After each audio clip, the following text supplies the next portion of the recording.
Okay, so in this video, I'm going to go through what you need to do for the table designs. Now, for the table designs, you can use this layout.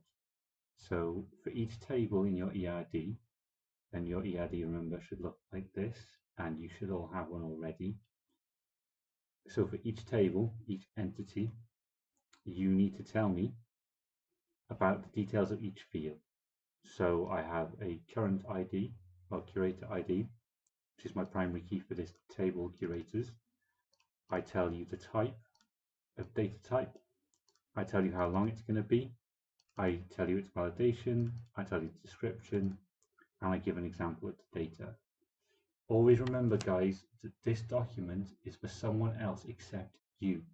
You obviously know this project very well, but if you want full marks, I have to be able to make this database perfectly. So I shouldn't have to ask any questions. So I don't shouldn't have to ask you what length is it, what validation do you need, and also sometimes the example data can really help me understand what you mean, especially if your field names aren't very good. Okay, this will help me understand. Notice with field names, I don't have spaces in them. This will help you later on with your SQL queries a lot. So I suggest you don't put spaces in your field names. Okay, so like I said, you can use this layout for your table designs. Now, the names and the data types are easy. If you can't remember about data types, then ask me, okay? But you can easily do a look on the web for data types if needs be. The length, like I said, is just how long the field's going to be. So this is the maximum length they can enter. So for their names, they can only enter a maximum of 20 characters. Now, the validation is the trickiest part, guys. If you remember, we went through this in lesson, and I'm going to go through it again now for you, for those of you who've forgotten. Okay. Now, it says in the mark scheme, so for full marks, you need to cover all the required functionality of the solution. So that's what I mean by everything. Okay. Now, for 5 to 6 marks, validation specified may be inadequate. So if your validation is inadequate, I cannot give you full marks. You are here. Okay. So it needs to be all functionality for 8 marks. So all types of validation that I can think of. And guys, I can think of a lot. Now, in the checklist, I've given you an overview of the type of validation I'm expecting to see. If you want more detail, you can use this website here. I'll put it in the link of the video, and it explains what each type of validation is. Now, going through them one by one, I'll start from the bottom because the bottom one's the easiest. So the bottom one is the spell check. It looks up word in a dictionary. Now, this doesn't have to be the dictionary. It can be a dictionary that you have made yourself. An example is a student last year did a book crossing app and needed to look up authors' names to make sure people were spelling the authors' names correctly. So she had a text file with all the authors' names in that she could think of or find, and whenever someone typed something in, it would auto-complete for them or give them options. And it wouldn't let them enter anything that wasn't in that dictionary. Obviously, there's a problem with that because if there was a new author, then it's not entered, but that's when they would have to contact admin. But that's an example use. Now, you don't need to know how to do any of this yet. You just need to think if you're going to need it. You're not going to need it for things like customers' names. Okay, customers can spell their names however they want. But for something that's important in your database, that needs to be spelled correctly to avoid normalization problems, then you need to do it. Okay, next one is a range check. Now the range check checks that a value falls within a specified range. For example, number of hours worked must be less than 50 and more than 0. So someone can't work less than 0, they can't work more than 50. Okay, so that's an example of a range of numbers. It can also work for dates. So for example, someone must be born before 1900 and not before today, because they can't be born in the future. And they can't be more than 121 years old, for example, if you had it's the 1900s. So a range check is a quite important one. Think of things like if you have a shop, what's the minimum sale that's going to be made? Obviously, it can't be 0, and it can't be 1,000,000 tenge if it's a newsagent and only selling sweets and crisps. So think about where you might need ranges. Next one is a presence check. Now, presence check is a very easy one. It checks that data has just been entered. It doesn't check what data, it just checks that something is there. Okay, the example here, it says a database key field cannot be left blank. Here's a tip: you shouldn't be allowing users to enter key fields anyway.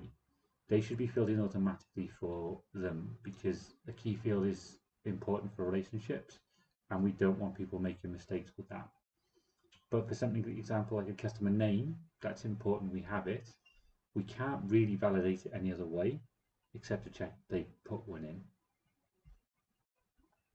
Okay, a lookup table looks up acceptable values in a table. Now, basically, guys, that's a combo box. So you will give them options to choose from. And if you do that, again, there's no need for validation because they can't enter anything that you haven't already given them, which means that obviously the data should already be good because you've given it. And if the data is wrong, then that's your fault. The example they give is there's only 7 possible days of the week. So if they were making an appointment, for example, you wouldn't let them enter Wednesday. You would give them the 7 days and they would choose one of them. And you know at least it's going to be valid. They can still pick the wrong one, but then that's their mistake. You can't legislate for mistakes like that. Okay, another easy one, already explained it, is the length check. Checks that the data isn't too short or too long. For example, a password which needs to be 6 letters. This is probably where I would use it most, guys, because if you want a secure system, the recommended password length is 6 letters, so it's an easy one to do. But it could also be used, for example, for class codes in NIS, no more than 6 characters long, because that's the maximum. We don't want them doing extra things. Or it could be used for all sorts of other purposes. Now, format check, guys, is the last one we're going to look at because check digits don't come into our systems. So we're going to ignore this one. So the last one we're going to look at is format checks. Format checks checks the data is in the right format. Now, what does that mean? Well, in the UK, our identity, our EAN, is in the form of 2 letters, 6 numbers, and a letter. So we can actually do that with validation by using LL999999L. LL means only letters are allowed. 99 means only numbers are allowed. And again, the last L means only a letter is allowed at the end. And they're mandatory. They must be entered. So you must enter 2 letters, 6 numbers, and a letter. So that's perfect for things like postcodes, things like telephone numbers, for things like class codes in NIS. So those are used for all sorts of reasons. Emails as well can also be done like this. Now guys, if you're not sure how to do it, I've got a help sheet, I've got a reference sheet, and you can just Google it. Okay, you can always Google how to format check an email. Okay, if that's not cheating, it's just referencing what's already out there. Okay, as long as you can then implement it later on, that's fine. Now I did give you this document. It's called Subnet Masks. It's in the team, and it gives you all the details of what you can use for what we call masking, which is format checking. So if you're going to do dates, you can use these for days, weeks, months, and years. You can also do quarters if you want to, but I don't think you need to go that far. So for example, if you wanted the users to enter something in day, day, week, week, month, month, you can easily do that by just in the database, in your program, say date, date, / month, month, / year, year. And that would make them enter something like the first day of the 3rd month of 21. So if you use this mask, the users would have to enter this. They couldn't enter that. Okay, that's a valid date, but it's not the format you want. You can have formats like that if you want to. You can look into that yourself. So this is an example of how to use this document, guys. You literally just type the mask that you want for the result you want the users to give. Now there's plenty of other examples, plenty of other masks. So if you want to do times, here's the time.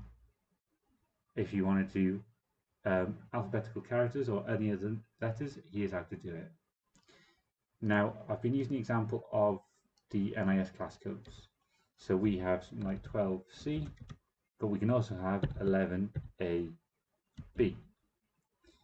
We can also have 7B.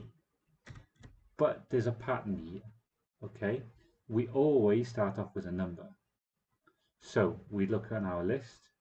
What is going to give us always a number? So a single digit or a space, a digit space, or a plus or minus. We don't want the option of a space. We don't want the option of a plus or minus. So we're actually going to use 0. So if we put the mask of 0, the user has to enter a number first, which matches our mask. Now, this is where it gets a bit more complicated, because now we have a number or a letter. So we need to look for a suitable mask, and it's a letter or a digit. They can enter a letter or a digit. So if we put a capital A, notice not a small a, because a small a is a letter, a digit, or nothing. And they're not allowed to enter nothing here. They have to enter something.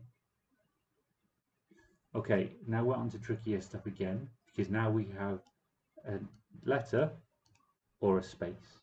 So we're not allowed numbers anymore, only letters or a space. So here, a character or a space. So we're going to use an ampersand, because that will allow us to enter nothing, a character or a space. We could use a C, a character, space, or nothing. And in fact, I think I'm going to choose that one, because spaces still take up space in the database. They still take up memory. Whereas here, we want to enter nothing. They could enter a space, but entering nothing is more sensible. So our mask so far is OAC. And then lastly, it's a letter or nothing or nothing. So again, a character or nothing. So we're going to enter C. So that's our mask that will allow any of these combinations. But they wouldn't allow that, for example, because they have to enter a number first. They cannot enter a character. Zeros, single digits only. So that's how to use this document. Now, this document is intended for access, but most of the databases use something very similar. If you use this, I'll understand it because I've used this for years. If you want to look at one specifically for the programming language or the database that you're going to be using, that's fine. Please let me know if you do though, okay? I've given you an example, guys. So my examples here for you to look at. You can look at the types of validation that I've used. So I've actually put like presence check. I've put type check, which is a format check. Where have I used a range check? So here's my mask look for this one.